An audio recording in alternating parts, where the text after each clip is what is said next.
28, 2022. So, welcome everyone. We are getting going tonight into our ETC next zoning regulations and review of previous draft amendments to those regulations. And we'll be touching on minutes and so forth. So this is a planning night. Before we get going, is there anyone who would like to offer public comments? And that's either in the room or online. And I don't have my online vision up yet, so I don't have anybody. Online vision? Yeah, it's amazing. Like X-ray vision.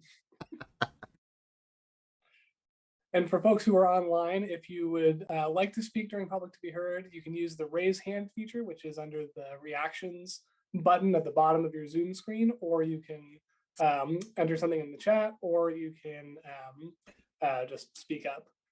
Dusty, it looks like you do have Patty Davis raising her hand. On All right, Zoom. Patty, go ahead. Sorry, guys, I have a really bad head cold. I'm asking questions just for education because I'm fascinated with what you all do. I have two questions.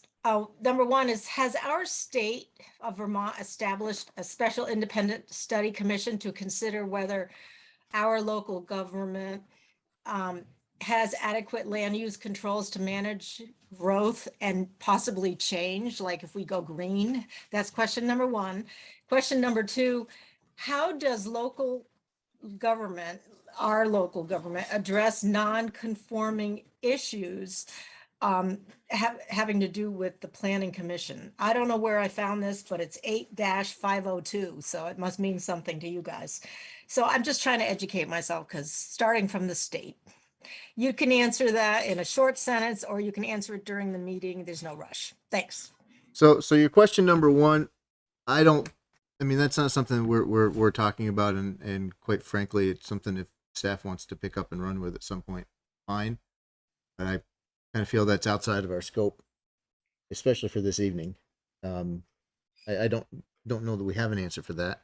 Well, that's okay. I didn't want to ask anything that's related to the meeting, because last time you said, Patty, we're talking about Saxon Hills, so I couldn't. I tried to ask something that's not on the meeting. The technical answer to your question, Patty, is all land use regulations start with state statute and waterfall down to the local level. So if you want to drill into what the state's either minimum land use requirements or the fence that they put around municipalities, you go to chapter 117 in the state statutes, and you can find all sorts of things from what powers are bestowed to municipalities to what things you can't regulate, like accessory dwelling units and things like that. So that's the bigger answer to your question. Okay, thank you. And then the other question was, how do we deal as a planning commission with non-conforming issues? Is that why you're renewing all your regulations tonight, to make sure things that are non-conforming to what your new regulations are going to be? How does a planning commission deal with that in general? Guess I'm not really sure what you're asking. So we amend our regulations basically when we have an opportunity, but when state statute changes, that changes our regs. As Dave just said, we follow the guidelines that they give us. So, and then the other thing that happens is, by statute, we're required to review and revise our town plan. The town plan then drives much of the regulations, and then staff and planning commission keeps an ongoing parking lot list of any time we run into issues like we have with PUDs. We put them on a list for, hey, let's make sure we address that the next time we do a round of revisions. Oh, okay. Thank you. That's very helpful. Yeah. And Patty, couple more points on that. If state law changes and our regs haven't been updated yet, state law still takes precedence. So we would still follow that.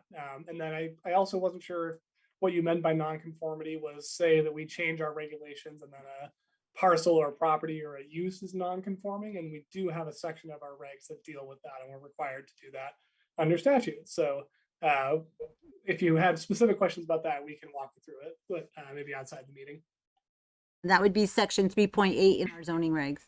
Patty, you may find it interesting to go up and spend some time on the Chittenden, the Regional Planning Commission website. Okay. A ton of information, and they're a huge resource for municipal. The VLCT, I've been to that website. That's different. This is the CCRP, Oh, okay. which Essex also has a member or two on. Okay. Thank you. Yeah, I just don't know a lot, so it's very helpful. Thank you so much. Okay. Don't see any other hands raised. Please, you're the audience tonight. You're the in-house audience. Big burden. All right, let's move on then to our ETC zoning regs, re-review previous draft. And Darren, did you have a flow that you wanted to follow to look at these, or how did you want to approach this? Sure. I will get us started. So there is a memo in your packets that sort of gives an overview of where we're at and what is in front of you tonight. Basically, we are picking up where we left off in summer of 2019 when we were trying to work on the ETC Next plan, as well as the design guide, as well as the regulations all at the same time. And that was too much coming out of the fire hose at once. So as the Planning Commission directed, and very wisely so, we put the other two things to the side, focused on the plan, got that adopted. You guys looked at the design guide the last planning meeting 4 weeks ago and said that looks good, with some minor tweaks as we go into zoning regs. So here we are back at the zoning regulations. As you can see, it's still a rough draft. There's some highlights, there's sections that aren't complete, there's things that aren't quite fitting together, but the overall framework is here. So what we wanted to do tonight is we can run through it in detail, or we can take a higher level view and just say, how do we feel about the whole concept of what's going on here? And I would put three sort of major questions to you as the Planning Commission as to how we want to approach this. So the first question is how this document would be organized. The way it was presented by staff and the consultants is we figured it made sense to insert a new article into the regulations and the zoning regs specifically to deal with the town center zoning that we wanted to have. The reason for that is it's a little different than the rest of town, and we didn't want to have to get into updating the entire document for the entire town all at once, because we're starting a new paradigm for standards here, particularly when it comes to streetscapes and subdivision, and lot sizes and all that, and that could create some discrepancies that we didn't want to get into. So we basically wanted to firewall this new section of the regs. So then what we're doing is inserting a new Article 3, and then all the subsequent articles would be renumbered after that. We don't have to stick with that. That was just the initial proposal. Element or question number 2, as you know, the whole process of ETC Next wanted to get into a lot more detail with design and how we regulate design. We talk about the, that type of code that shall not be named, but there are other ways to get at that.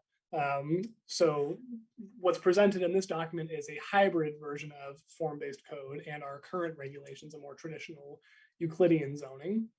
So that the differences are basically that we are regulating and creating some standards by that depend on the form of building that we're reviewing, as well as the geographic context at a very specific site level, not just a zoning district level. And we might also be looking at different uses based on what's, what the context is. So that's a new, again, paradigm in this type of regulation, and this what we're looking at here. And then the last thing is these standards are a lot more specific to, very fine details of how buildings are built, how sites are designed, than we have been in the past in our regulations. So I want to make sure that the Planning Commission considers all three of those elements: the organization, the format of how we regulate, and the level of detail to which we regulate, as we look at these standards in this document. And again, we do not have to take what's been laid out as, we must go with that, we have to adopt it. This is just a starting point, so we can dial back the detail, we can dial back the format, we can change how it's organized. One other thing we had talked about is, instead of doing this whole new section, would be to simply update the business design control overlay district with some of these new standards and some of the concepts in the ETC next plan. So we can go with something like that. Or, we can also look at some of these standards as maybe it is worth taking them to the rest of town and trying to implement that on a town-wide scale. So the door is open to any possibility. And then the last thing we want to talk about tonight, hopefully, is once we figured out some of those high-level concepts, how you want to approach moving forward on this project as a planning commission. Do you want to create a working group? Do you want to do this at the full commission table every second or fourth Thursday planning meeting? Darren, you're fading in and out. Sorry about that. Is this a little better? Yeah. Okay, thank you. So there's other questions about, do we need a consultant to help us finish these bylaws up? These are the questions that we want to know from a process perspective, how to move forward. So with that, I will turn it back over to the Planning Commission and Desi specifically to sort of react to what you think so far. Okay, thanks. One thing right off the bat, I want to reach out to Josh, because we've been floating the idea of the other commissions taking on some of these things in work groups. And Josh, can you give us sort of an update on where we are with that right now? I know you and I've met with a number of them, and some of that, Darren, may influence how we as commission approach some of what's in front of us. Yes, thank you. Darren, I just shared with you the current, as of the moment, Excel spreadsheet for which persons from which other committees have recommended or volunteered for which particular things. So what I'll tell everyone is that at the moment we've got some buy-in, some pretty significant buy-in from both the Energy Committee and Conservation Trails. Specifically, and then Darren, actually, you could share this with everyone, I suppose. Okay, I'll share it on the screen. Yeah. Cool. Yeah.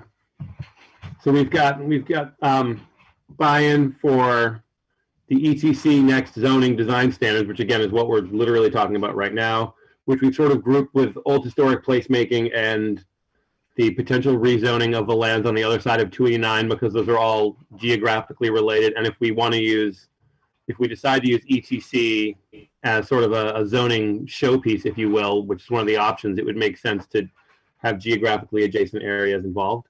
Got some buy-in on allowable conditional use changes, inclusionary zoning in the ETC throughout town, Saxon Hill Master Plan, 2024 town update, and then energy efficiency, mainly as pertains to carbon neutral zoning as it respects us, of course, but then the idea of various charging stations and stuff. And we're waiting on right now. The ZBA met at the beginning of the month. We've met with the leadership, and they really like this idea, but they have yet to give us specific names on who would be interested in what. My understanding is their next meeting is May 5th, and I haven't gotten any specific interest yet back from economic development either. And Josh, I'll just add, I think the Conservation Trails Committee was definitely interested in Act 171 and trail stuff. Oh, yeah. If that wasn't I didn't get any specific names, but you're right. Like, that's obviously the whole team. Yeah. So, to me, what this says is that we've got interest from some of the other groups and some of the we're looking at. We've got Tom Yando. Did he offer himself to the ZBA on the zoning? Josh? I don't think it was through I want to say it was through energy. Let me check my email for a second here. Okay. I want to say it was via. Let me get the thing up from. Up from. See them both. Will. Yeah, it was via energy. Okay. And it's like public works, basically. That sort of avenue. But not via ZBA. Yeah.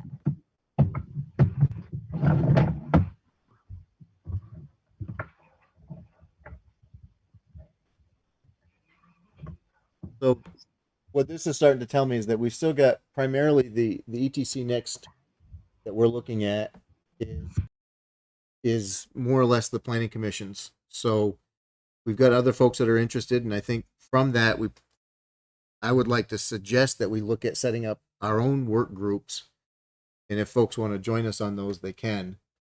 But if we can use our monthly or our once a month meetings to make sure that we're on track, to look for the other, the high points, to start framing some of the stuff. For example, the question on Article 3, I think that's ours to decide.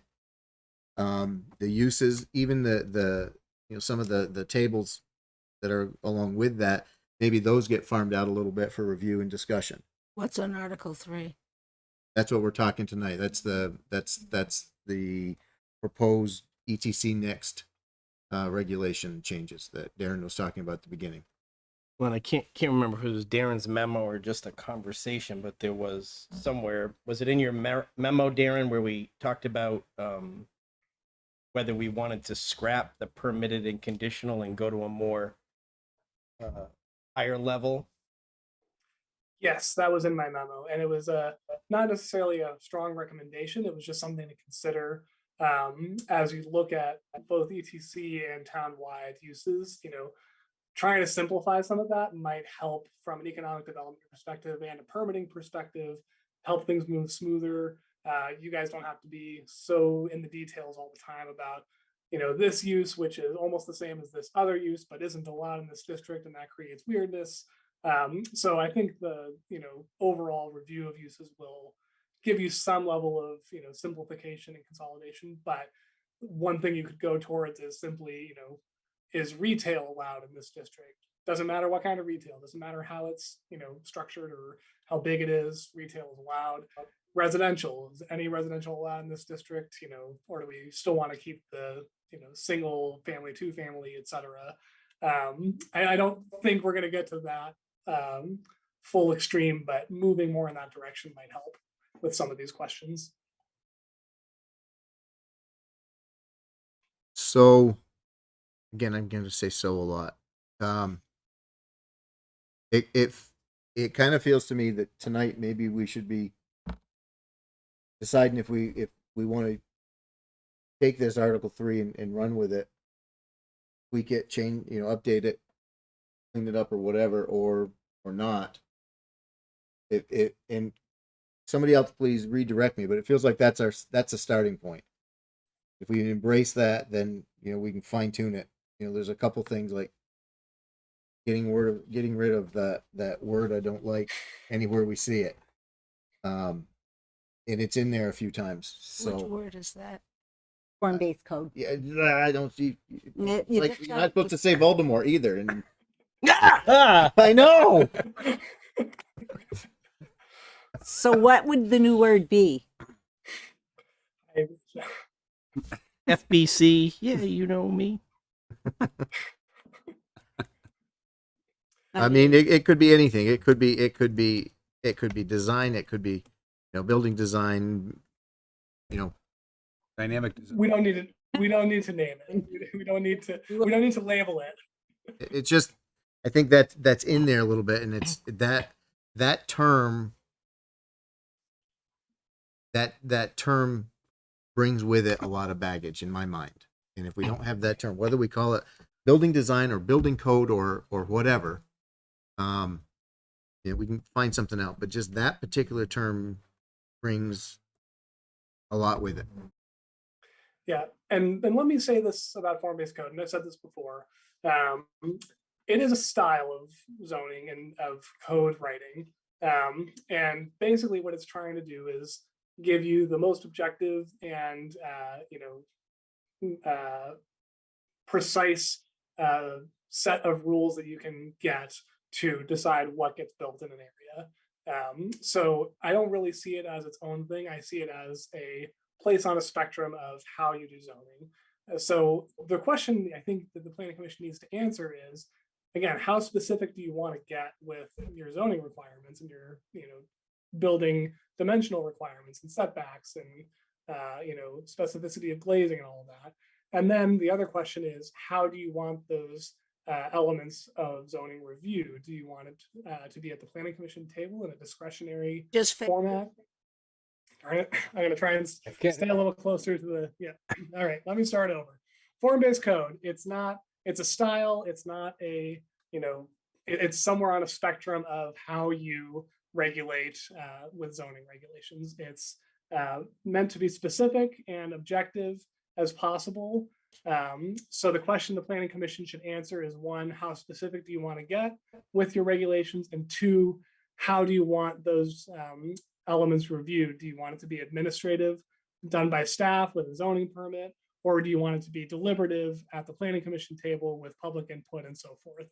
There's no right answer, and there doesn't have to be a one or nothing for every element. So those are the things to keep in mind. Right. And I think, Darren, from my perspective, and it's just one perspective, that is a more rigid or more defined and more administrative, process. And it would be harder to step away from that if we felt we needed to.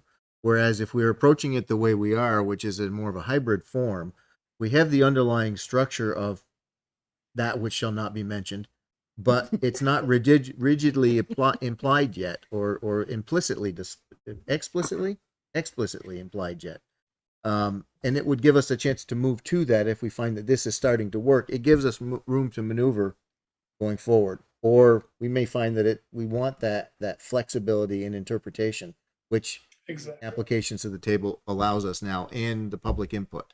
Right. So, Yep. so what I'm hearing is you're not locking yourself in, even though you're heading in that direction. Once you get your sleeves rolled up and starting, you might say, okay, we didn't think of certain Yeah, things. and I think we're, it's Paula, hang on a constantly- second. This constantly is, flowing. Yeah, we want to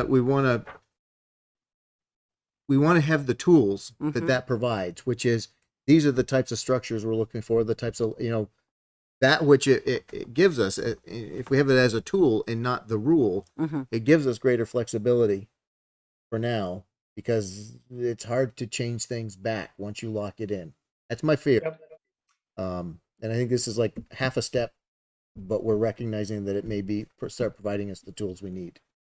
Absolutely. And that's one of the biggest challenges with form-based code, is that, it sort of comes out of the box and communities implement it and then suddenly realize, oh, wait, we didn't think of this. Now we got to go back and fix it.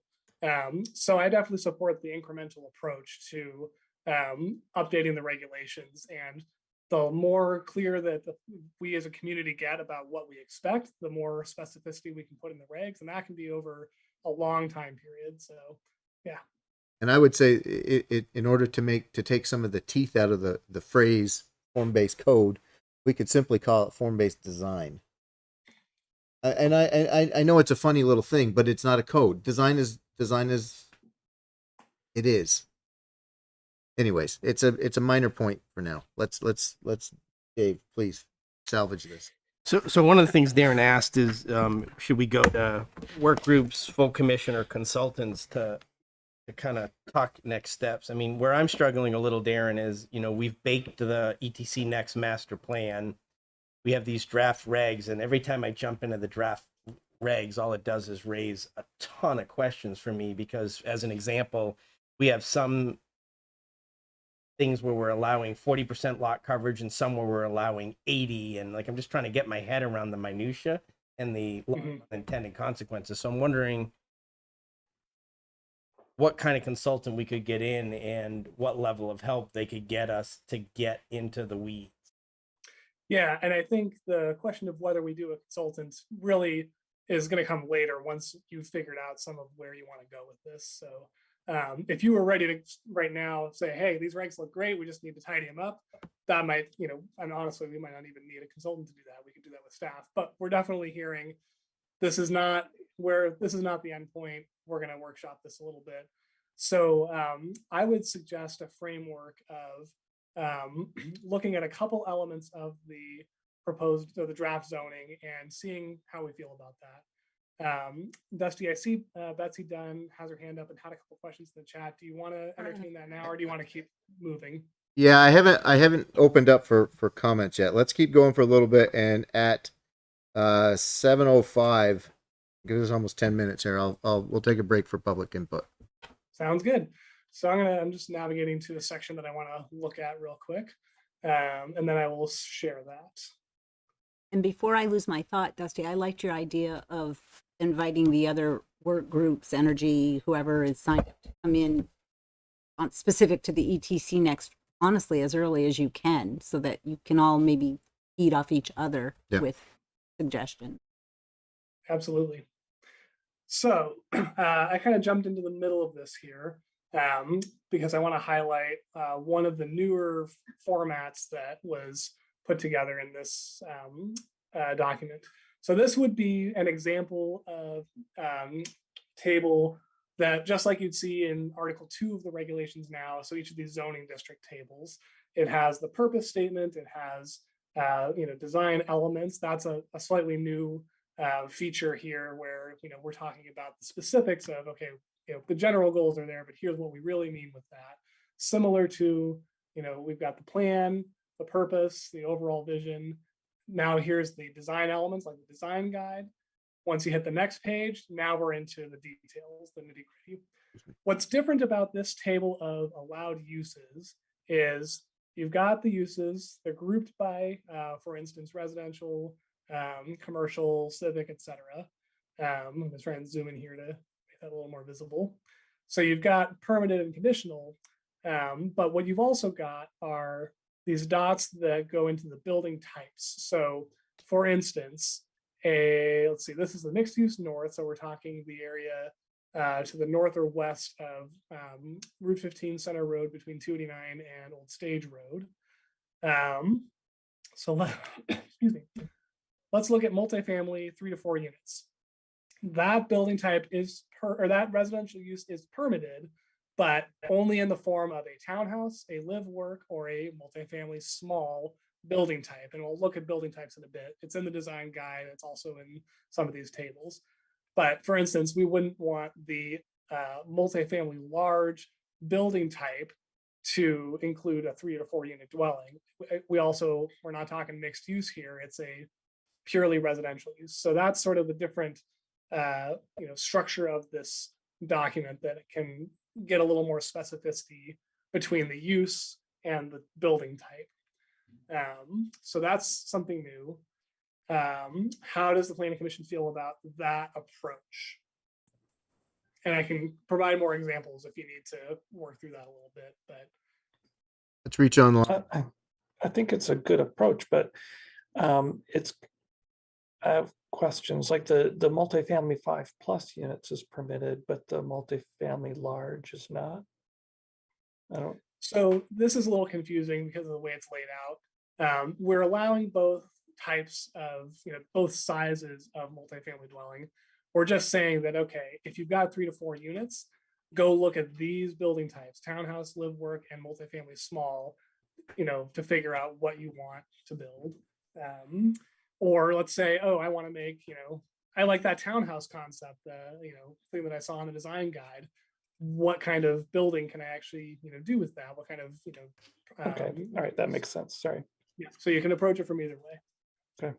John, So where are we coming up with those recommendations? Yep.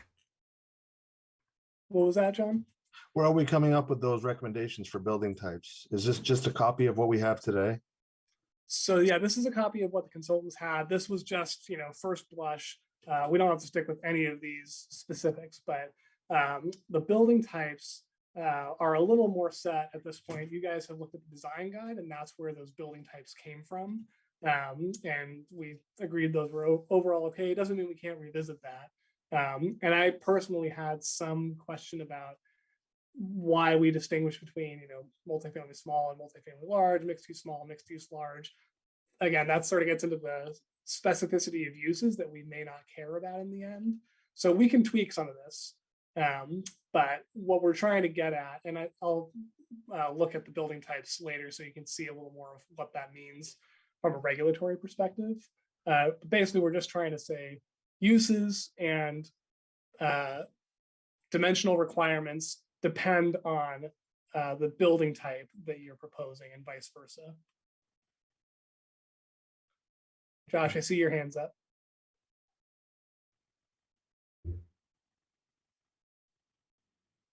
Are you muted, Josh?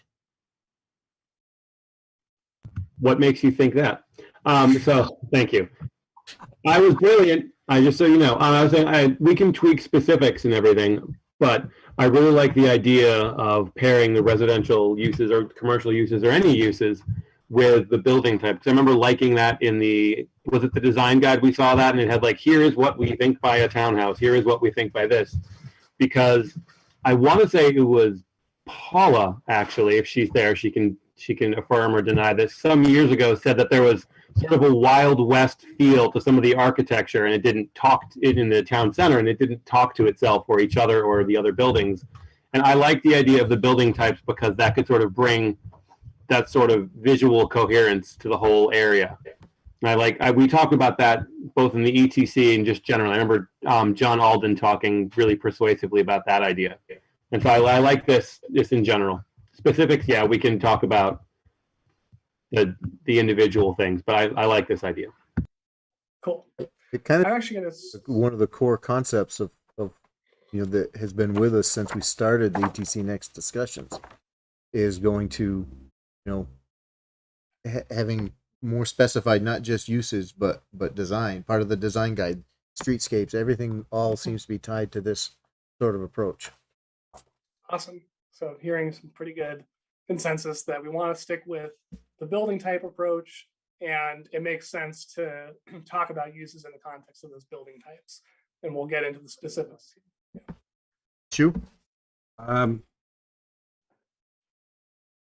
like it, but I think I'm trying to figure out like who judges the building type. Sorry, there's going to be a gray area as you switch from one type to the other. Is that something that's done in the office administratively, or how does that? I mean, I'm sorry, I'm getting in the weeds right off the bat.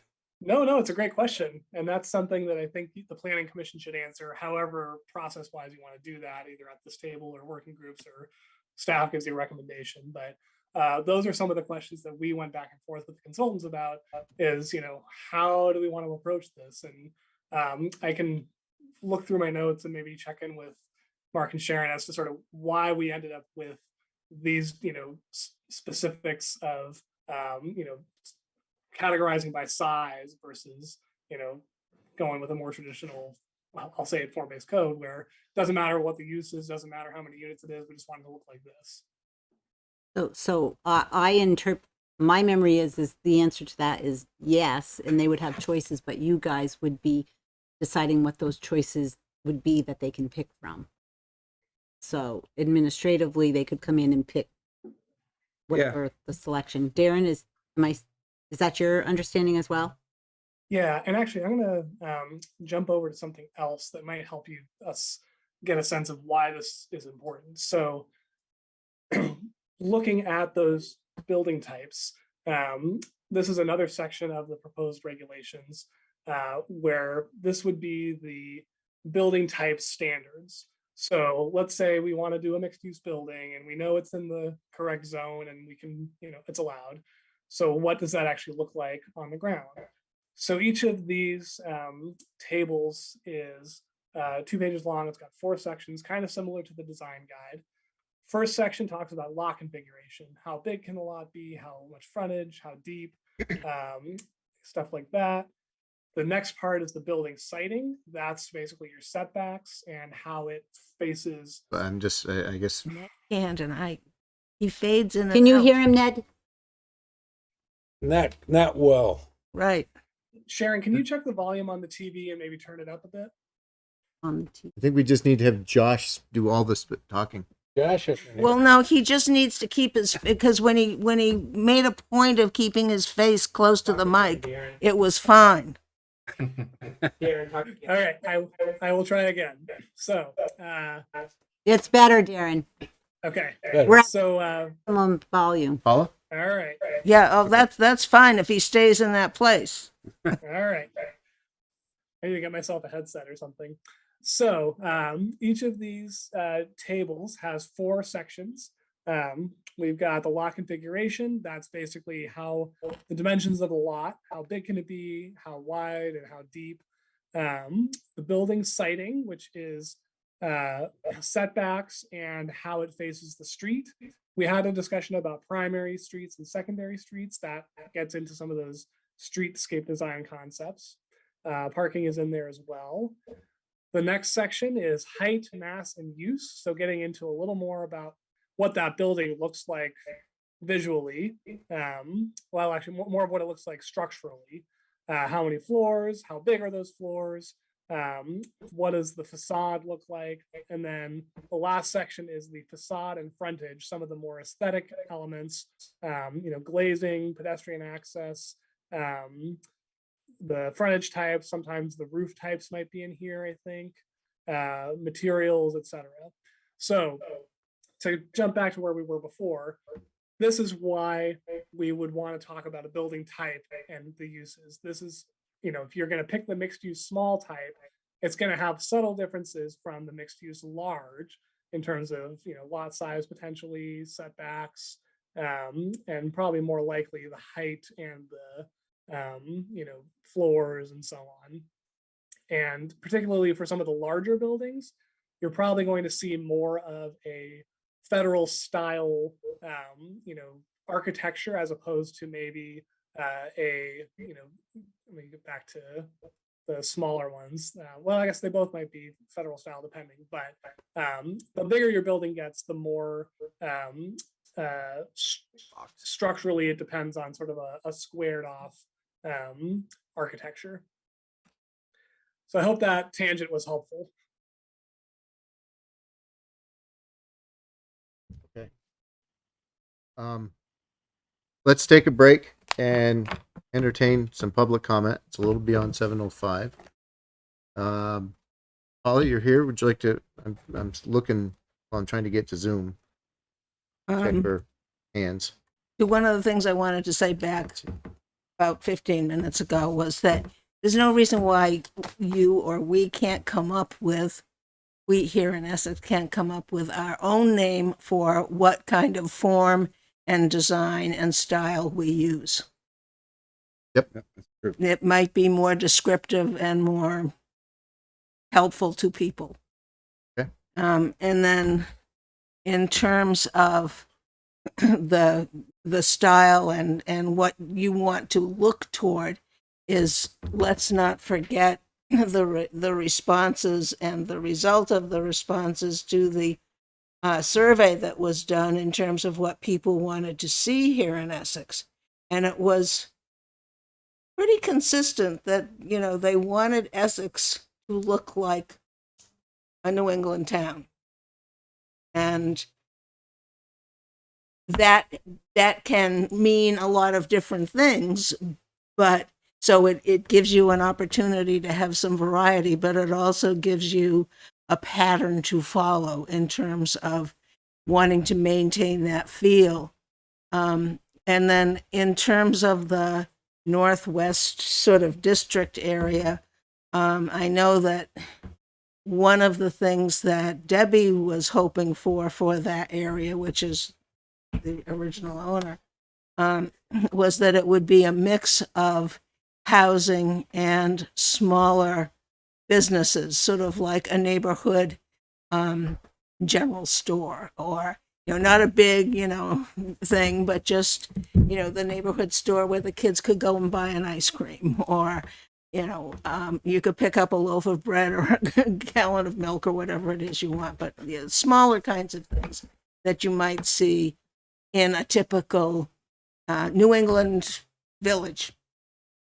A sweet clover. Hmm? Like a sweet clover market. Yeah, it's a little Less. Like a 7 to 11.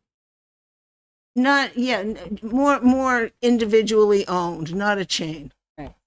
that would be sweet clover, but sweet clover is sort of very specific, and I wasn't trying to get that specific. Thanks, Paul. Yep. Betsy. And Thank you. Thank you. Yes. What I was wondering about is I like the idea of the forms that you have for the small residential, and this is how big it is, and this is what the setbacks are and everything. But I'm wondering about how we, in making all those choices for all the different various types of buildings you've got, do we have inspectors that go in when all of the base, the outlines, it's not outlines, but when they put up the structure of the house, but not all of the walls and everything, do we go in and do inspections and make sure they're adhering to, this is how high it's going to be, this is how wide it can be, and if they've moved it out by 10 feet, are we coming in and saying, you got to pull it down, use 10 feet too wide here, and let's stay with it? Do we have any teeth to it? And do we have regular inspectors that go out and do this? Because there are going to be so many different types of buildings that you've got, and different frontages and the setbacks. Then I think, I'm wondering, do we have inspectors, number one, that go out and do this just as they get done with the framing? That's the word I wanted. The framing. And then when they get to the plumbing, go in and check the plumbing, go in and check the electrical as they get through with those things. Do we do that? I think that's a little outside of our purview. I A mean, quick general answer. if yeah, I may. let's give a general answer. If we're talking about a commercial building, the state inspectors come, electricians, building codes, and all of that. If we were going to go this way for a residential building, that wasn't part of multifamily, just a single residential lot, I would say that we would probably require the engineer of the project to give certification that it meets the height of everything they said it was going to be. So, and even with single family homes, Public Works is involved with inspecting the water lines and the sewer lines as that progresses. But with the actual construction of the building, I think we would rely on, for a residential development, we would rely on a certification from the engineer that says it was built according to the plan, and that's, if it isn't, then it's off to. Question though, you don't generally have an engineer involved in a single family dwelling here. The only authority you basically are working on is The builder. whoever's doing the installation has a state license for plumbing or electrical, and Right. he's putting his license on the line. I mean, you get an engineer, you could do it, but you're going to end up getting $2-3 grand more for the cost of the house. Yeah, not required in single family dwellings. There's Yeah. no, you don't even have to use a licensed plumber or electrician. It's only when you get to multifamily and up that Right. code kicks in. That's a little frightening, but it happens. It is. You know, because there's another person. It's the reality. because you've seen this stuff. But it does have an impact, because when you look at the corner of Old Stage and 15, that multi-use home there that they put in, it wasn't supposed to be as tall as it is, and they just built it, and they knew it was bigger than it was supposed to be. So Betsy, they had to cease construction. That would be, I think 11 Old Stage Road, the Colvard building. So I put a stop work order on them, and they had to come back to the planning commission to get approval to fix what they have done. But So the general answer to your question, Betsy, is that when we have these regulations, we review plans through site plan review, whether that's staff or at the planning commission table, that say, okay, we give us your plans. Yep, looks like they meet the standards. Great, go build it. And if they are building it not to the plans that they gave us, that's a zoning violation. And then the zoning administrator would get involved, stop work, figure out how to resolve that, whether it's they go and do it as the plans they presented, or they get an amendment if that's within the realm of possibility allowed by the regs. So that's not going to change with these new standards. I see. Okay. Okay, thank you. So one thing to remember too is that the new standards will actually, even though there may be a lot of them, it should actually make things easier because there will be some specificity and it won't be quite so much of a builder or a engineer coming in and saying, I think this is better than what you might think. Whereas now we might actually have some firm guidelines for them to say. Doesn't matter what you think. Exactly. Patty Davis has had her hand up. Yeah, I know. Patty, go ahead. Oh, Ned has. Yeah, I like what you just said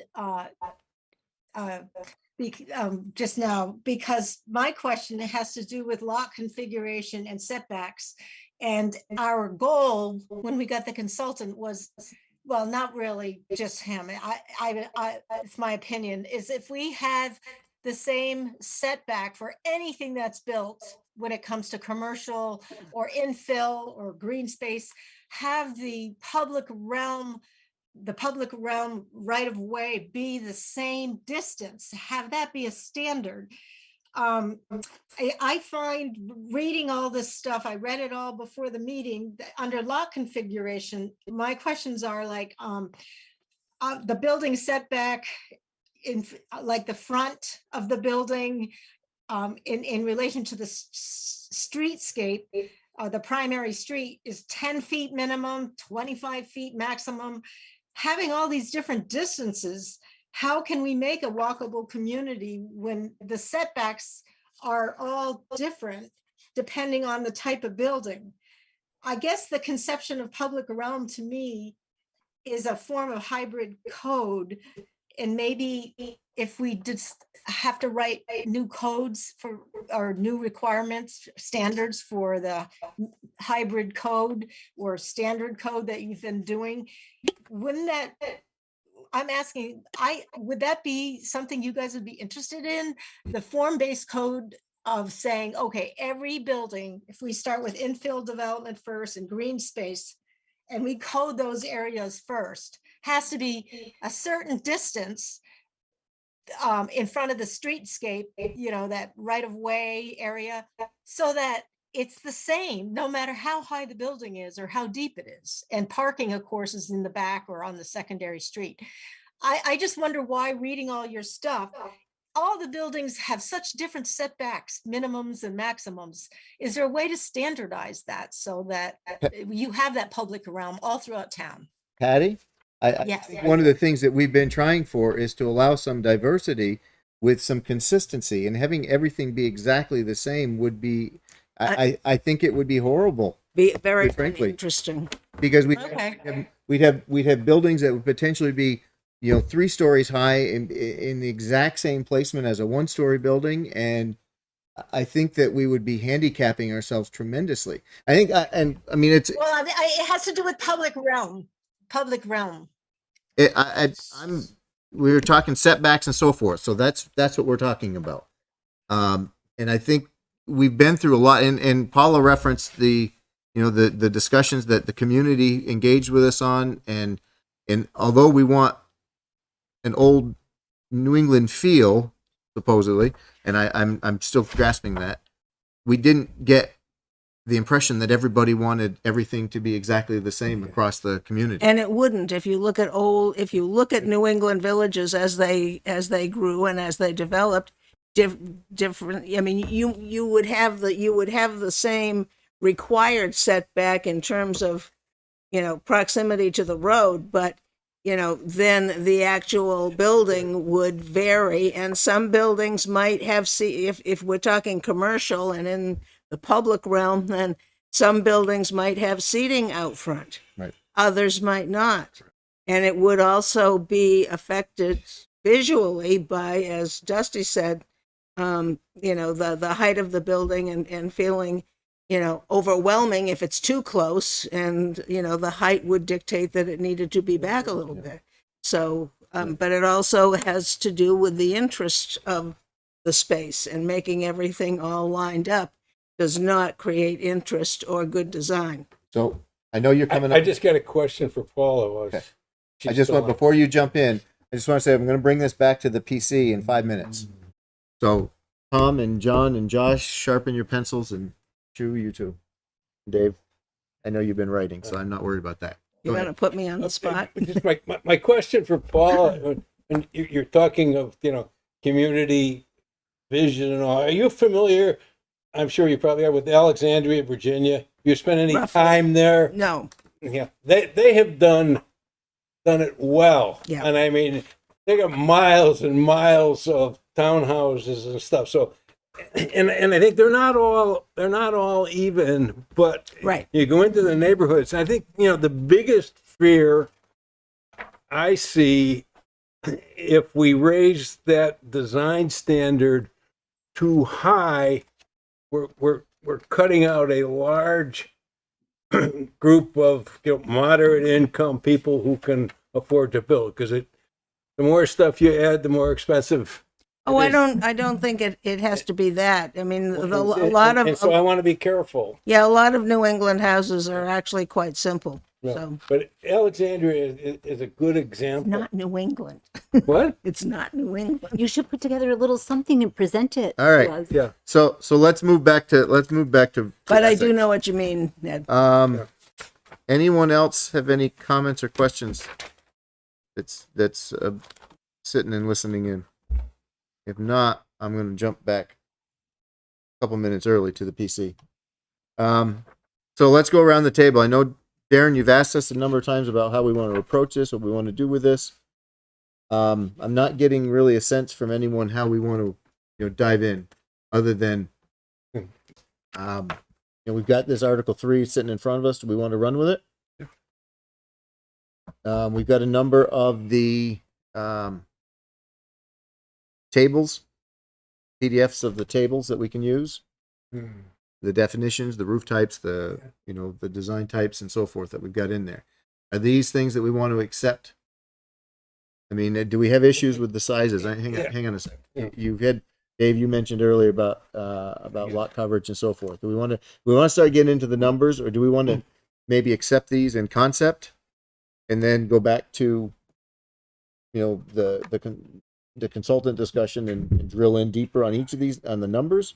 I mean, the reason I'm trying to keep this going is we've put a lot of years into getting to this point, and I don't want us to stop and throw this away and say let's revisit, because I think this is, in my opinion, more than a good starting point. This is probably 90% there, and I don't want to lose sight of that. I mean, here's, in my opinion, where I think I'm at is, this is where the rubber hits the road and the devil's in the details. So I would be hesitant to do a lock stock. Let's just approve it all. I think what I'm worried about, especially with the differences in numbers, is what the unintended consequences would be. I would love to see us take one area of town and one or two building types and flush out all the details in a couple of those, and then reverse engineer that against the building that's there and see what it would do. Like, would that sounds like an approach.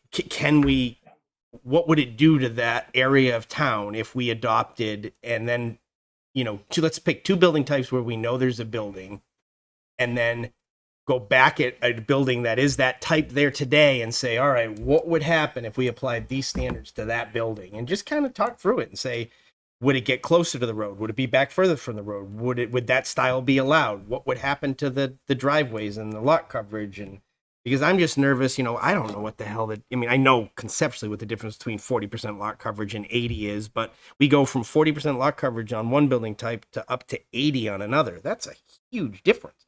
And now the intention may be that we want more green space with one type of building than another, but all the buildings end up coming in at the 80% lot coverage. You're not gonna. That's exactly what I'm saying.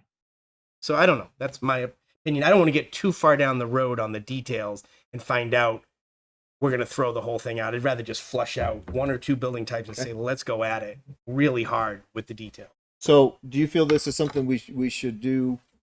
I'm going to pick on you since you've got a better, I think, understanding of what we're looking for. Do you think this is something that we could have a work group set up and do some preliminary work and bring it back to the commission for discussion?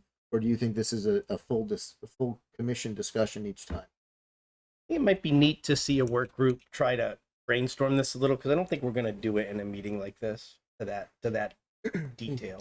So that means our work groups need to be 3 PC members or less, and other Any other members. other And that was going commissions. to be my point, is like, before you guys even get so far ahead with what you're talking about tonight, and you're now inviting other groups to come in, they're already behind the 8 ball. Would have been great to have those groups here hearing what. No, I don't think that's true. I don't Oh. think that. I mean, that's a different, because we've been talking with them now for over a month about everything that we're doing. So this is just another facet.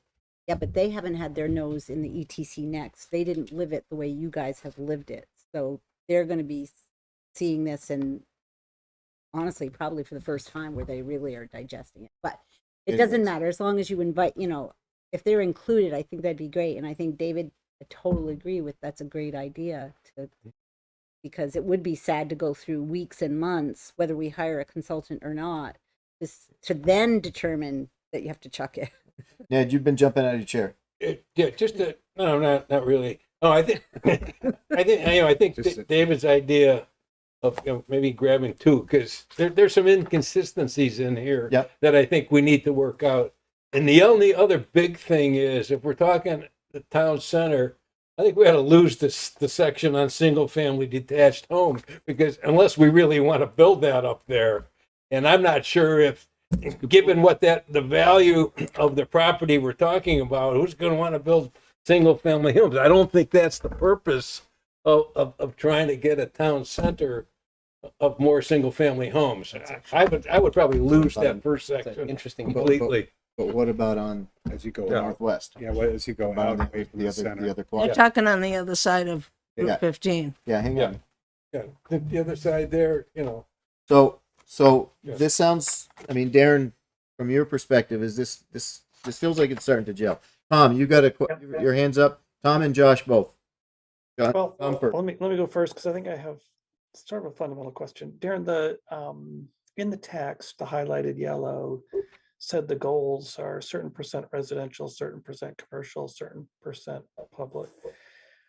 How is that going to be enforced? If an application comes in on a single plot, we can't divvy up the percentages. So we can't like approve like 5 buildings. The 6th developer comes in, we say, oh no, you have to be a park because you're we need a certain percentage. So what's the plan there?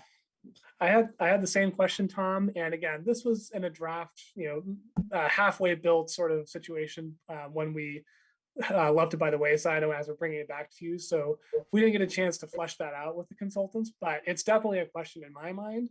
And that's again where those design, parameters might be a little less, firm in terms of like every project must do this, but it might be more of like, hey, in this district, these are the targets we're aiming for. Are you consistent with that? That's something that we can maybe work with. And again, that's, we need a lot more specific language to say, what that means. One other element you could explore with some of that, particularly for the mixed use south and the mixed use north, is an official map.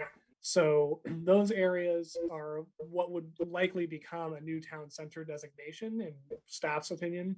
And one of the prerequisites for that is an official map where you lay out, okay, here's where the development's going to be, here's where the infrastructure is going to be, here's where the civic space is going to be.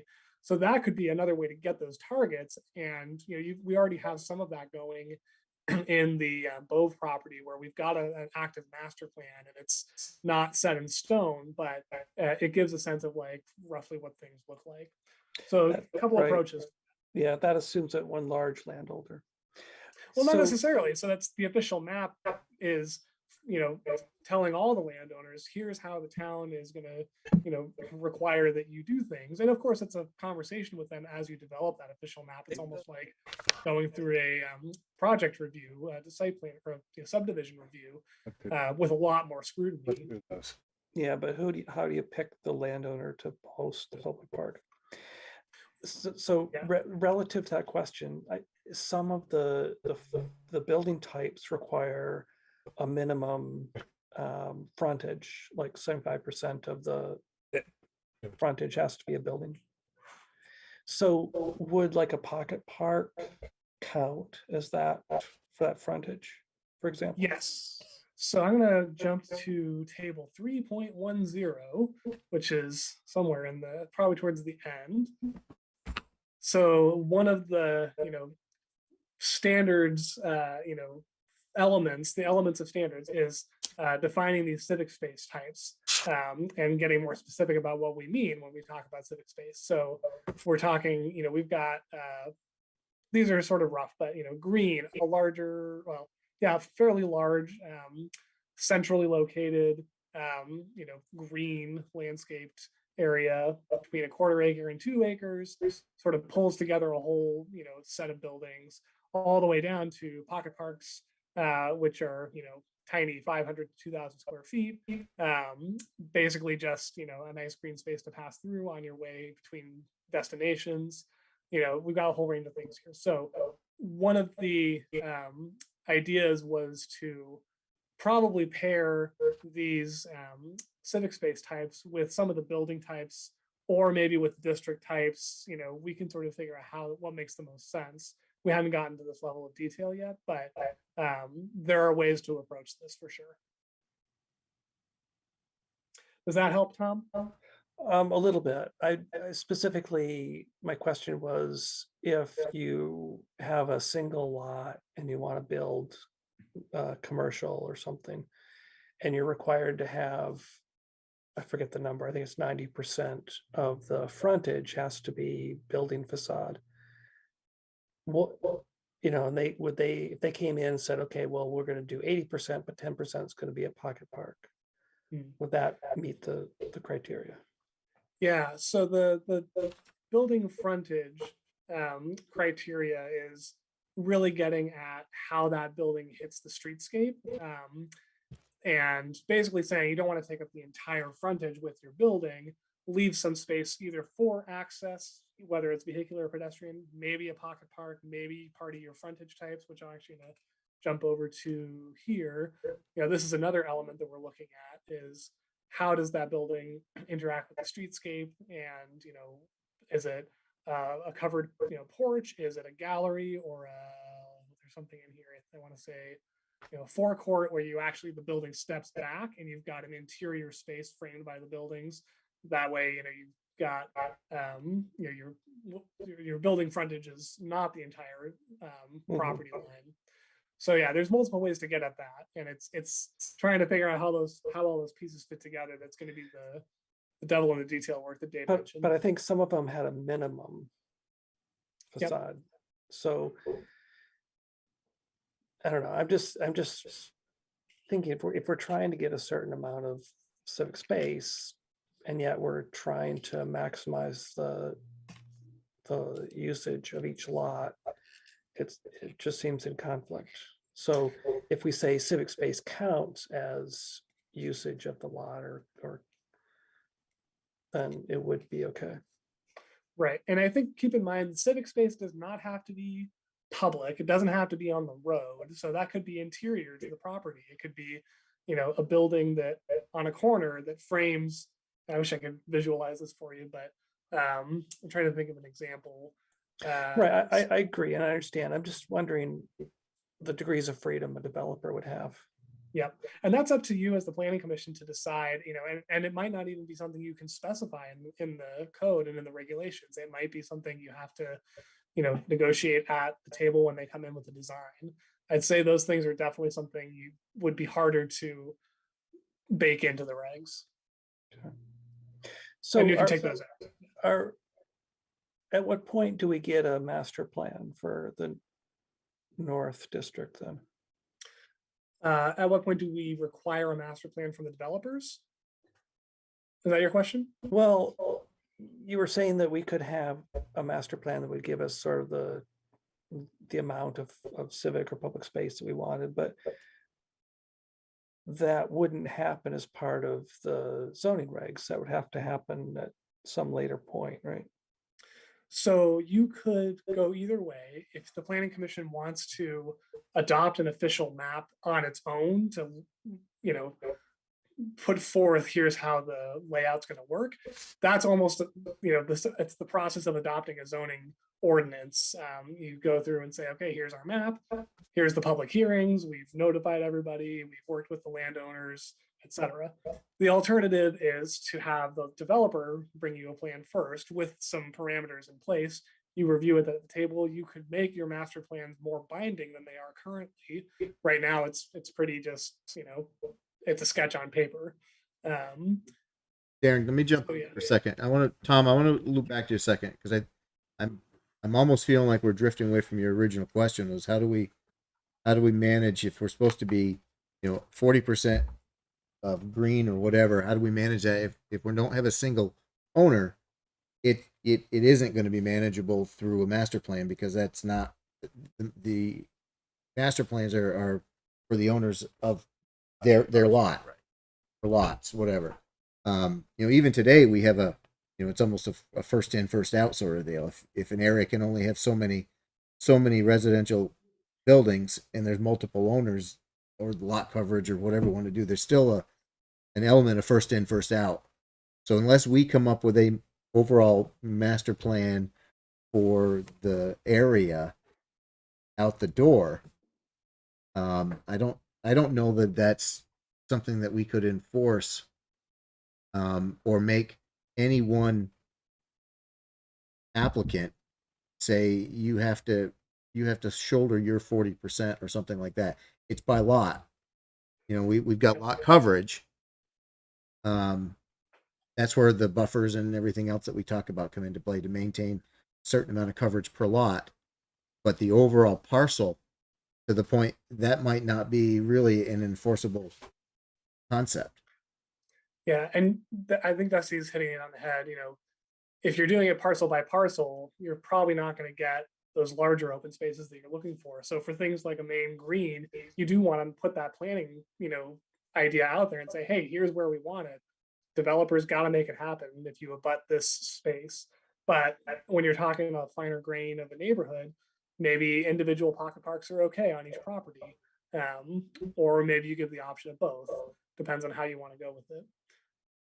And I think for the green table 3.7.3 under the cottage stuff, when it talks about the height, mass, and use and building facade and frontage, it shows different layouts that include the different green space and so forth that could be included. Yeah, I mean that's just layouts and so forth like that. That would include some of the green, some of the open. It's not the only thing, but that's just that starts, I think, to accommodate the amount of lot coverage that we're looking for per building type.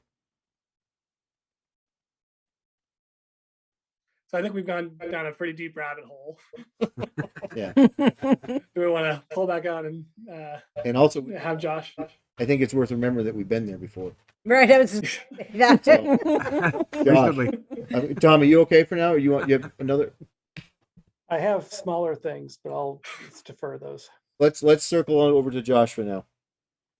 So what I was going to say, and this actually fits in well, I think the last was that 10 or 15 minutes shows the virtues actually of Dave's approach, to which I'm going to give a pretty big ditto, because all those questions right now that Tom had, they were great questions, but we can't answer them effectively at the table at a meeting. I think the idea of sort of sim-citying things and game playing and figuring out how would this look different in a work group format and then coming to the table, then every one of Tom's questions would have been answered pretty easily. Oh yeah, we role played that, and here's what that looks like, and here's how that's different. And so before Tom raised his hand, I was going to say ditto to what David had said, and now I'm going to say super ditto to what David had said. And just for folks that are listening in and so forth, I'm going to stick with the PC for another 10 minutes, and then at 1950, roll it open to the public again. So everybody, I'm sure, is going to have some questions. So I haven't heard much from John. You still with us? Yep. The only thing I have is I definitely agree with working through some real life scenarios. I think we talked about that before too, and I think that's a great idea. The only thing I have a question on is when the Article 3 like when are we going to get into the weeds of the uses, the allowed uses? Because I know right now, it's a draft and there's all those black dots in there, but I don't know who made the decisions on the black dots. That's what I was kind of getting at earlier too. Like, are we going to walk through each one of those and decide as a group what's allowed in each of those areas for each of those building types? And to answer one of your questions, John, those dots were put in there starting with the current uses that we had. Can you guys hear me? Yeah, we can. Yep. Okay. It was starting with what we currently had, trying to match it up with what was in the ETC plan. But ultimately, the consultants basically put those dots on and said, here's a starting point. Let's, negotiate and talk about what makes sense and present this to the planning commission, particularly the highlighted ones that were like, yeah, they weren't sure about that. Okay. So yeah, I just think it would be useful to go through as a group at some point. I don't know when, but I know, for example, like drive-throughs, right? We talked about that briefly. We didn't reach any consensus on it. I think we need to revisit that, especially after COVID and seeing how useful things like drive-throughs could have been in it was something like that. But we never really circled back on it. But yet it looks like we've already made decisions on it. So I just want to make sure, I'm assuming it's not a final decision. It's a draft, just as you said. It's a first stab at it. And we should look back at all of those uses again. yes, it's definitely just a draft. Okay, cool. That's it for me. And if I can jump in at the end, I think that's all of the commissioners, hopefully, right, Dusty? I'm circling back. Chu? I'm good. Just double ditto to Dave. Also, we definitely talked about that, and the consultants were here too. Is modeling some of the existing buildings and putting it into this. See what happens. What comes out. So Darren, I got something, but go ahead. Okay, no, actually, you first, Dusty. So I'm actually I'd like to request that Dave, you start something up and try to grab, as you said, a couple examples. Pick one of the area. I don't care if you figure out the way you want to look at this. Small enough approach right now, just basically to do a proof of concept. I mean, we may run forward with it, but if you could, do you think that you could bring together a group? And again, we can only get 3 commissioners on there because it has to be a work group process. But do you think you could have something for the next planning meeting, which is the second meeting in May? Even if it's not complete, is it something that you feel you could show process-wise this is progress? It's okay to say no. I'm just trying to, I don't want to get too far down the road without knowing if this is going to be a really functional tool for us.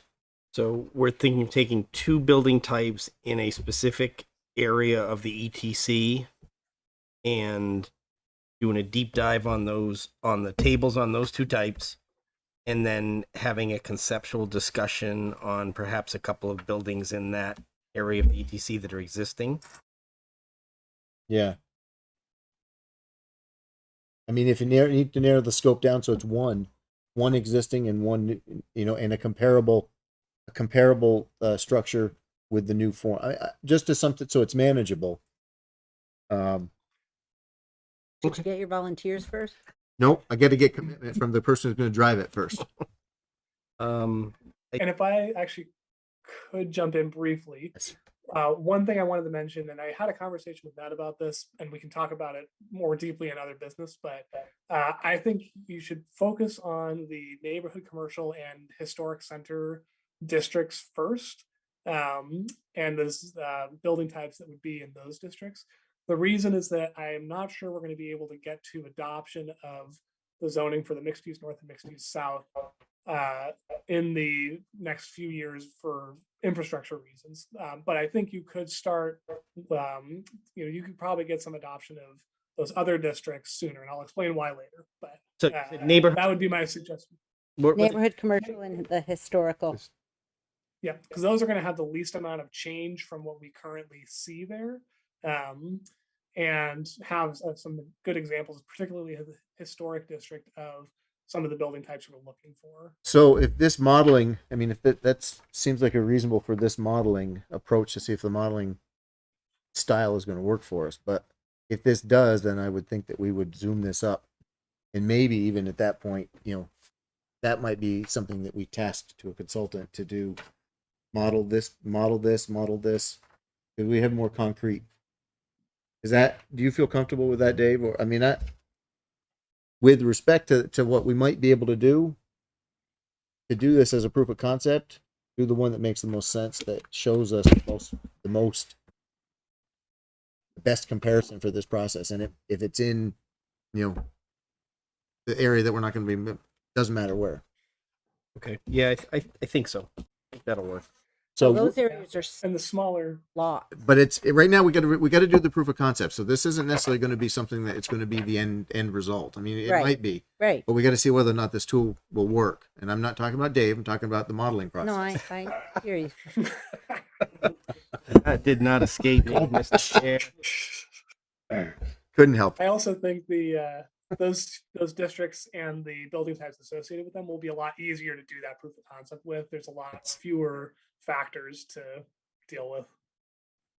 The only thing I with think. that is it might not be as demonstrable. You might not demonstrate the proposed changes as well as something where it's a bigger, could be a bigger impact. So I don't want to lose that. Right. And that's why I would look to Dave to just make a choice on what you think would be the better Absolutely. tool to demonstrate this. Now, with that said, which commissioners would like to sit in on this with Dave? I'll work with you You handle that? if you'll have me. Get room for one more. Tom, What about John? public? Workshop is going to be, we're a little bit different on this. So it's not going to be a defined public input necessarily until it comes back to the table here. And that's the way these things roll, so we can get the work back to the table, partially gelled, and then we can have this public discourse on it. We've done that before, and if What I'm thinking isn't public discourse. Yeah, to clarify, there's no legal restriction that you couldn't have a member of the public with you when you do that work, whether it's in the field or in an office or whatever. When, maybe for the third one who's going to jump in here any moment to join the group, maybe what time were you thinking to do it? Maybe that's why people are 4:30 in the morning. 4:30. 4:30. Oh, that's Right before I hit the That- gym. Yeah. Beat the traffic. Yeah, exactly. I'm still baking the request in my head. I'm willing to do it. I'm just still trying to bake it. So, You could also get some sort of a proposal, an idea fleshed out, send that out, see who wants to yeah, bite. but I was sort of thinking. So So let's maybe start with- let Shu and I sit down and flush. and this is what has flesh out. I'll flush it. We won't, well, unless it's totally garbage. This has worked before. So you guys go forth, come up with the concept. We have a basic concept. Come up with see if you can develop this into a working idea, working plan, and then decide how to go. If it's convenient to make it accessible for other public input, so be it. Otherwise, I mean, this is part of the process. We've got to. I'll just tell you what I'm thinking when it gets to public. You do. Hmm? You do. I don't worry about that. I know you find ways to make sure your input is entered. I was just going to offer that I can draw what they're talking about for them. You can do what? I can draw what you're talking about, whether you're talking about making. She's how- an architect. You can save your crayons, Dave. I'd like to just interject. I think that the first, what you're suggesting with Dave and myself working on it first is a good idea, because probably within the first hour, we're going to realize what the right route is to try to prove the concept, right? And I think that otherwise we're going to waste other people's time. Right. I think between the two of us, we can probably realize like, okay, here's the best thing to do to Right. try to flesh this out. Right. And The reason I'm pushing to have this done for the next meeting is I don't want this idea to take months to develop. fair And enough. If this works, small scale, find the one that demonstrates the idea the best, whether it's in the areas that Darren mentioned, or if it's wherever you think this process will demonstrate Right. most effectively the unintended consequences. Right, we're not testing necessarily the infrastructure, but we're So for- testing the For table. off the record, I'm going to take my real estate of 21 plus year hat off, and I'm going to go back to my software development hat. We're going to do use case analysis Yep. and rapid development. And this is going to I'm going to be dusting off some skills. Yes.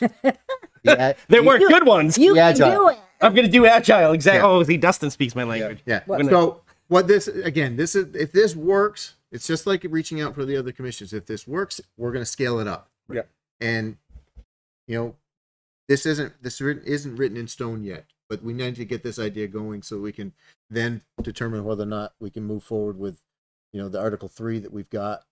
Conceptually, I like Article 3 and the tables that go with it, but as everybody has recognized, now we're at the point where the fine details matter. So let's see what it takes to do it right. Now I've got 750. I'm going back to folks on the online and Paula here if there's any comments. SD, Tom did have a couple other questions, I think. Yeah, we'll circle back to Tom. I want to make sure anybody, because I haven't been engaging public comment except at these certain times, and I don't want to shut folks out. So I'm not seeing. Okay, Patty, go ahead. Dusty, I just wanted to say that not to go backwards, but at 726, what John was mentioning about how so the frontage, well, no, he was referencing, for example, lot frontage or facade. The facade is 80% of the lot, the coverage versus 40% lot coverage, and that there possibly is inconsistency in the setbacks of the building placement on the lot.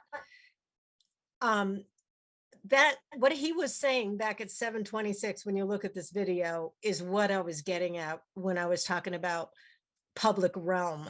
And maybe I was using the wrong term, public realm, but I was specifically talking about, especially in the historical district, when you guys write code for the infill development that's soon going to be in between the buildings that are there, having lot coverage standard. I mean, I know if they have tables in front and all that, I'm not talking about building height and size. I'm talking about its relationship to the street. That was all. And I when I heard John speak, I'm like, yes, John, that's what I meant. That's what I was getting at. So I just wanted to clarify. Thanks. Okay. Good. Thank you. Anyone else off the line? Okay, with no one else asking anything, Tom, I'll turn it back over to you. Okay, just two small points. Darren, what about a double shed roof type? Is that something that would just fall under shed, or is that an oversight or what? You're on mute.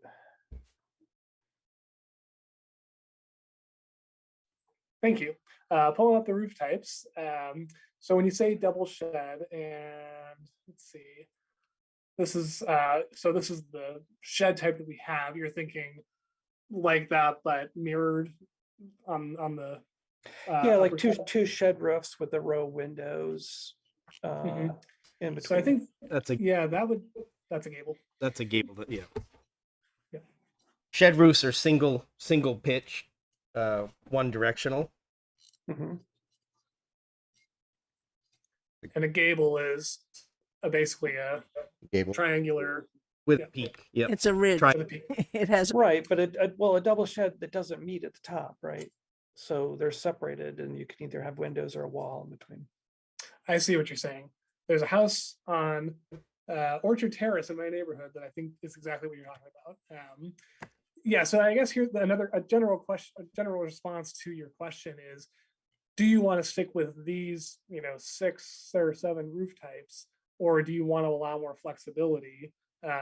Would be something you should look at as you work through these regulations. And if there's a type of roof in here that's not in here, but that you see in the ETC that we want to keep, we should add that in. Yeah, I don't know. I've seen like commercial buildings use a double shed and it can look nice.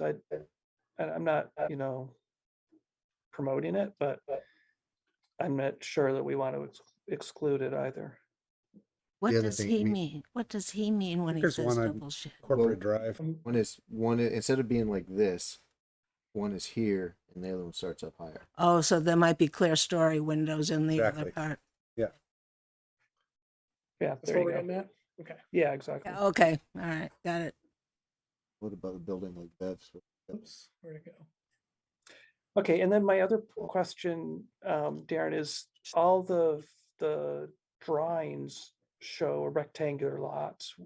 What about trapezoidal lots and odd angle lines? Good question.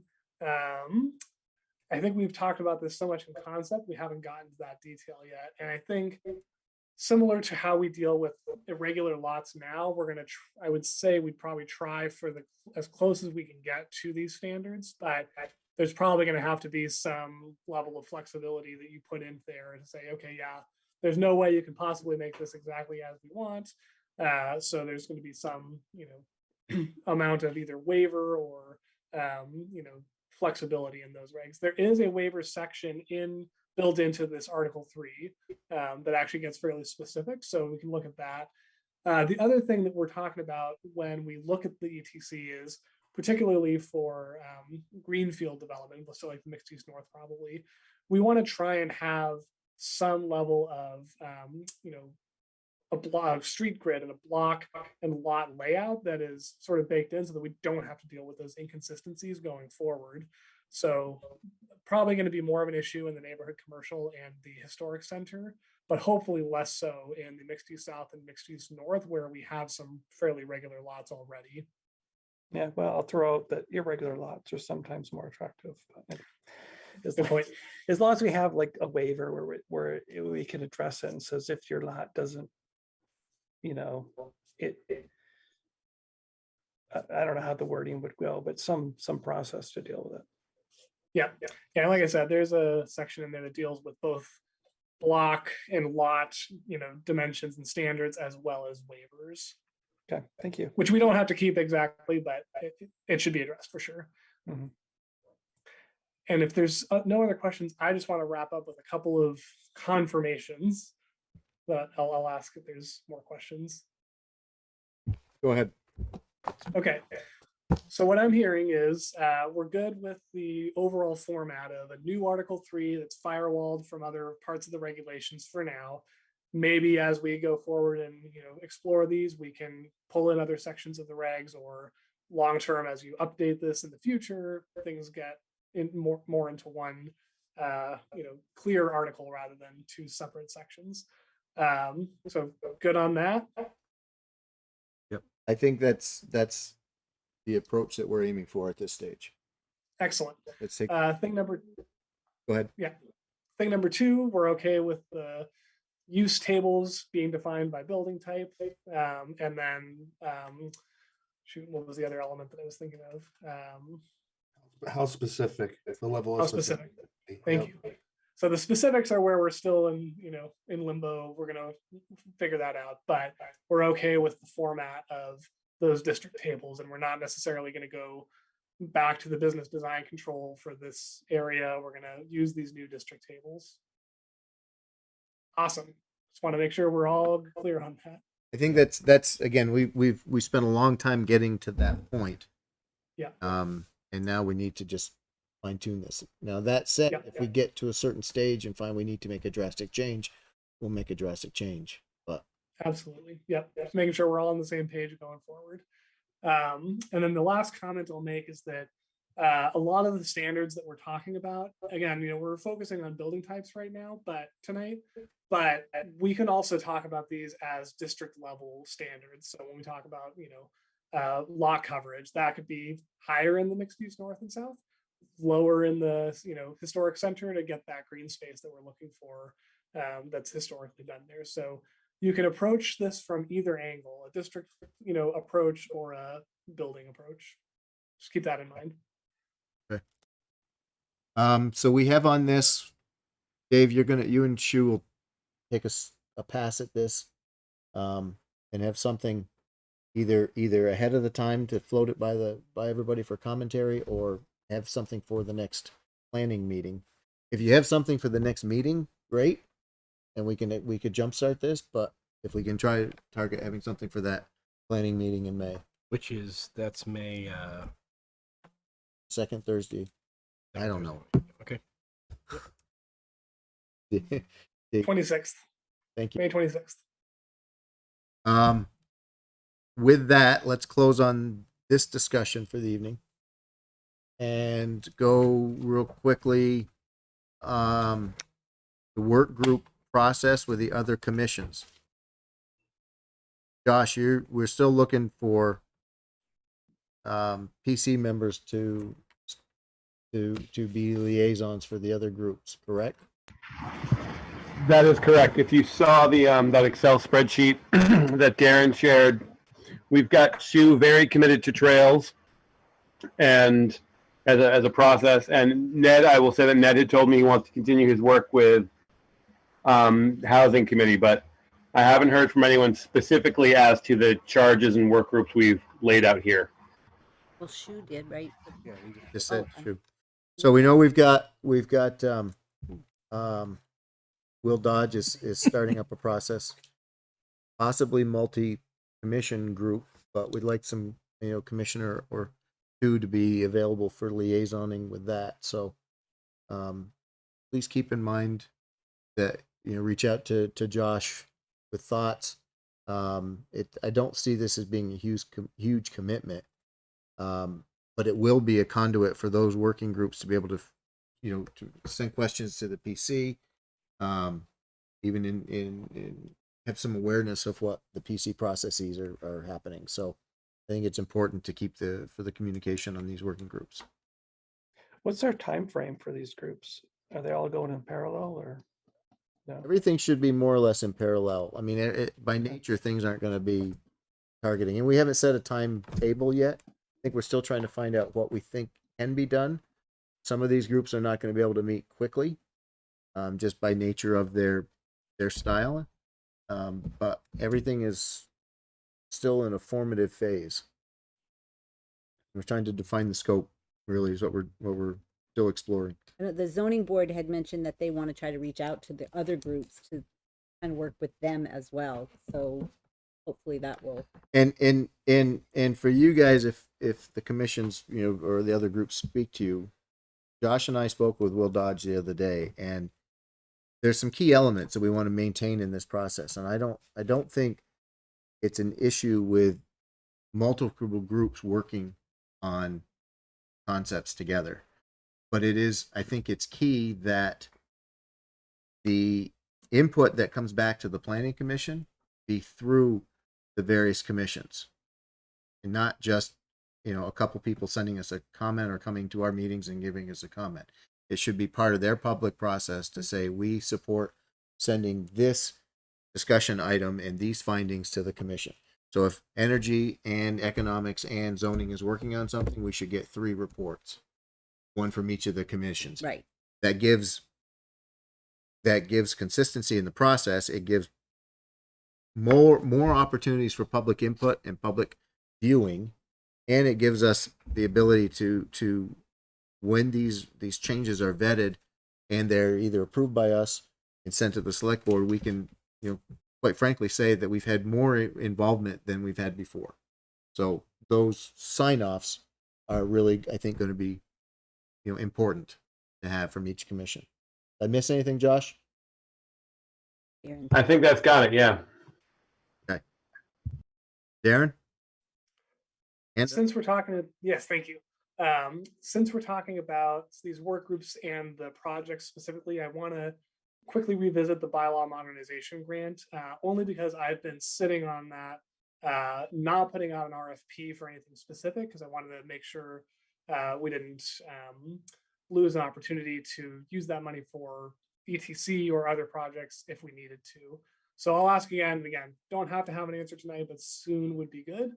Should we go ahead with the original plan, which was to do a build out model for the areas of town outside of the town center in terms of implementing the similar standards or similar goals, densities, lot sizes, etc. Or do we want to continue to hold on to that in case we need it for ETC code work, or potentially for maybe doing some of these mock-ups and scenarios with the zoning parameters? What's the deadline again, Darren, to that money? So we have to have spent all of our money by the end of 2023. So the clock is starting to tick on getting an RFP out. We are still okay. So I think any consultant, including the Regional Planning Commission, can accommodate the build out model. Basically, like from this summer onward is when they need to get started. So that's why I keep bringing this up, is to make sure we don't miss that window of opportunity. To secure somebody, but we So still let's have to- revisit that after Dave and Shu have a chance to take a swing at this. Okay. That may be one of the easy things to farm off to a consultant to, do this for all the areas that we've got in front of us. Yep. Perfect. Okay. Thank you. Let's Thanks, see, Darren. where are we going? What's next? Minutes, I believe. Okay, so I have minutes from 3/24. And March 10th. I'm 3/24 first. Okay. We approved minutes for 3/24, 2022. Moved by I'll second. second by, is that John or Tom? Right. Good. I think it was. It was me online, John Mangan. Okay. Does anyone want to offer any changes to the minutes from 3/24? All those in favor signify by saying aye. Aye. Aye. Opposed? Minutes carry 7-0. Now take a motion for the minutes of 4/14, and this is the updated one that Sharon sent out whenever it got sent out. Take a motion. So moved. Seconded. Moved by David, seconded by Shu. Anyone have offer updates to the minutes? And the additions are highlighted in yellow. So everybody have a chance to see those? Okay. Hearing no comments, all those in favor of the minutes signify by saying aye. Aye. Aye. Aye. Opposed? Minutes carry 7-0. Now, we also have question other business. We got at least one item, is the community event email. And May 15th. May 15th, which is Step Sunday. in and come together. It's Yeah. a Sunday, 1 to 3. So if anybody has any interest, they're trying to put together a table for the planning commission to man and answer questions and greet the public. They're trying to get all the groups together, select board. Yep. I was about to say trustees, but that ship's out. And so if you are interested, you would be expected to man the board and just speak to the public. But the deadline is May 2nd to reserve a table. So if I can probably be there for some of it, Peter L. I think, but I'm not sure Maybe in the at this stage if I'm going to be available on that Sunday or not. Is anybody, Josh, you had mentioned that you might be available. Is it this nap time? It is absolutely nap time. I need my rest. Yeah, in all seriousness, Dougie's nap time is pretty much exactly 1 to 3, so that's going to be a rough one for me. Okay. So we need to know by, was it Monday? Tuesday. Yeah. Go ahead. It's tough. It is tough. And, I would say that even if you can't, and Dusty, I appreciate saying like maybe you can take an hour and maybe that might work amongst yourselves. But even if it's just an hour, we can have something there. I'll speak for the zoning board. I have four people who can't make it. They already have commitments. I'm expecting my last one, but probably not because he too is a father of a young child, and that's just a tough time. I mean, it is. I guess I would ask maybe that if staff is going to be there, if we can include a copy of the ETC next plan. Yep. And just have it available, and if one of us can be there, we'll show up. Yep. I don't know that we can. I mean, it's. So I think what I'll do is get a table, one table for the planning commission and the zoning board, and just put some stuff on it. And between, I know that Darren is attending. I'll be attending. I probably won't be there for the whole 1 to 3. Yeah, that's what I'll do. Okay. Thank you. You're welcome. Thank you. What else we have? I had a few updates for you. Go for it. So one is that Dennis Lutz made a presentation to the select board last Monday regarding the water and sewer enterprise funds and some of the capital projects that they're moving forward on, some of which are directly related to the ETC. One is the water line on Route 15, upgrading it to that 10-inch or 12-inch transmission line, which is going to construction hopefully next year with a bond vote this November. So just FYI, things are moving on that. The other project was the Wang Farm pump station, sewer pump station. That one will start getting some engineering and design together towards the end of next year, I believe. And the reason that's also relevant to your discussion tonight about the zoning is that Ned brought this up, and I'm sorry to steal your thunder, Ned. Feel free to jump in. If we are working on these regs, but we don't have sewer, infrastructure capacity, is that going to create some permitting issues? And the answer is probably yes. We can't allow a development to go in if we don't have the actual capacity to support that sewer flow. So because that's not planned to actually physically be upgraded until 2024 or maybe later, keep that in mind as you're working on zoning updates. Doesn't mean you can't work on the updates, have them ready, but final adoption for certainly the mixed use north and mixed use south might be limited in terms of what you can do until that infrastructure is in place. Okay. Similarly with sewer allocation, Public Works is going to try and make some moves on that in the coming year if they can get to it. But that all is going to have to kind of come together with zoning kind of at the same time.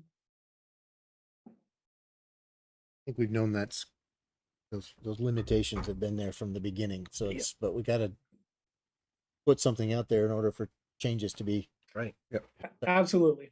Yep. Not saying it should stop the work, just sequencing. Sorry, No, almost. Let me look at my notes here. Okay. June 26th for your second meeting of the month. We have a study in progress right now with CCRPC looking at speed on Route 15 through the town center, and also potential interventions, curbing, bulb outs, that sort of thing that can do some traffic calming. And they would like to make a presentation to you folks around that time. So I just wanted to put that on your radar and pencil that in if we could. It's already in the book. Okay. Excellent. you did?